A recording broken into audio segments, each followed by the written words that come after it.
Hervé Molandin de Boissy, tu es tailleur de pierre. Comment tu es devenu tailleur de pierre? Alors après pas mal de pérégrinations, de recherches, j'ai essayé beaucoup de métiers. Donc principalement l'agriculture, l'horticulture parce que j'étais proche, je me sentais proche de la nature. Ça m'a apporté beaucoup, j'ai appris beaucoup, mais c'était très difficile d'en vivre. D'autant que je n'étais pas d'une famille d'agriculteurs. Donc j'ai travaillé quelques années dans ces milieux, en pépinière aussi. Et puis j'ai compris que ça ne serait pas mon avenir, en tout cas pas sous cette forme. Comme j'avais fait l'école des beaux-arts avant de me retrouver dans la vie active, je suis revenu au dessin. Donc j'ai fait des essais en illustration, en BD. Mais voilà, même problème, très difficile d'en vivre, très long, très fastidieux. Et moi j'ai toujours eu envie d'exercer un métier. On m'a demandé de faire des études, donc j'en ai fait jusqu'à ce que je puisse finalement m'arrêter. Et je suis, après avoir fait aussi pas mal de travaux en usine pour vivre, je me suis rendu compte que ce ne serait pas ma voie non plus, que je saturais vite. J'ai eu l'opportunité, par le biais d'un ami qui m'en a parlé, de visiter un tailleur de pierre. On m'a dit, va voir ce bonhomme, je suis sûr que ça va te plaire, à Saint-Antoine-l'Abbaye, donc un maître compagnon. J'y suis allé, je correspondais sans doute pas vraiment au profil, parce que j'étais dans une époque un peu compliquée.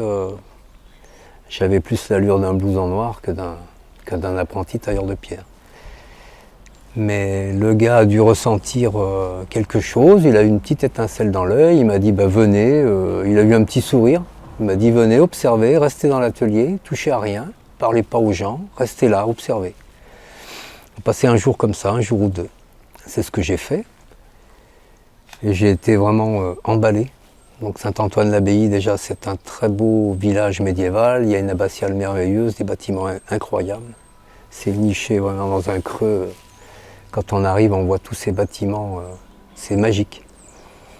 Et puis l'atelier, c'était la même atmosphère. C'était un petit peu, c'était vieux, c'était vétus, mais il y avait vraiment quelque chose qui me plaisait dedans, une belle vibration.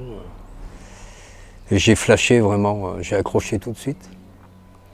Et le gars était sympa, il m'a dit bon ben ok, on fait un essai, vous restez une semaine, vous commencez à toucher aux outils, vous regardez les gars. Et en fait j'y suis resté à peu près 9 mois, le temps d'une gestation.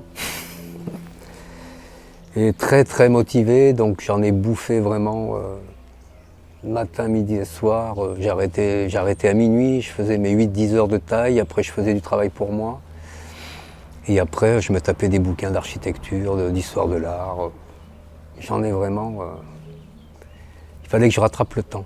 Et puis j'avais peu de temps pour en faire un métier parce que la formation, j'ai rebondi après sur une formation pour adultes dans ces 9 mois, qui est arrivée à son terme au bout de 6 mois. Et je suis sorti avec une équivalence de CAP. Et j'ai été embauché immédiatement dans une entreprise de monuments historiques. Milieu dans lequel j'ai exercé une quinzaine d'années en tant que salarié, avant de monter mon entreprise en tant qu'artisan, et j'ai refait une vingtaine d'années depuis en tant qu'artisan. Donc principalement pour la restauration de monuments historiques, c'est mon école. La sculpture, l'ornementation, et puis c'est un milieu où il faut savoir tout faire, donc on a vraiment appris beaucoup de choses. Poser des tomates, faire des badigeons, des fresques, des trompe-l'œil, de l'échafaudage. On a touché à tout en fait.